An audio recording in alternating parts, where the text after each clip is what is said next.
They made 3 picks in round 5. This was the last one. Talanoa Hufanga, safety from USC, which I'm going to try not to hold against him. So what do you think of this pick?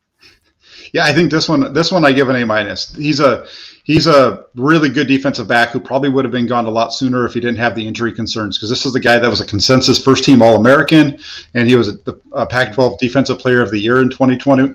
And so, if he didn't have the collarbone and the shoulder separation issues that he had, he probably would have been a guy that had been gone yesterday.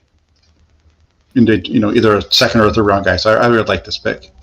Yeah, I'm going to be a little bit more critical of it than you, but I'm not going to be particularly critical today. I'm going to give it a B because of the injury thing. Yeah, he's a good player. He is a playmaker, and they don't have that in their secondary. But the injury thing, it's like Jaquiski Tartt has the same issue. Jimmy Ward has the same issue.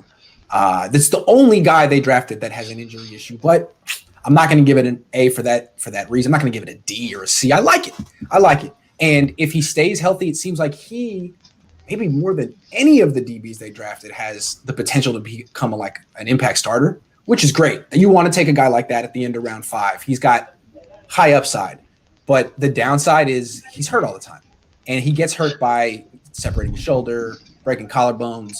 Seems like poor technique. If the Niners could fix that, that'd be great, but they haven't fixed it with Jaquiski Tartt, who's had this issue for years and years and years.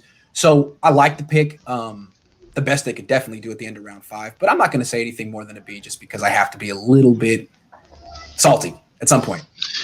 Yeah, the fact that they took this guy in 5, though, that's a good spot for a guy with his injury history compared to what we've seen with previous years. Yeah, exactly. So that's a good spot for a guy like him to go.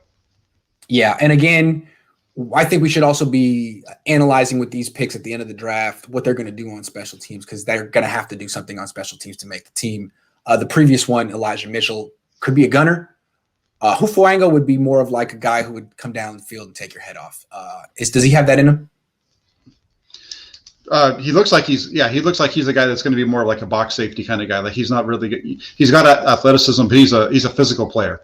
So he's a guy that could be, that role like they kind of tried to use at points last year where they started using their strong safety almost as their third linebacker. Yeah. He's a guy that could fit that role really well.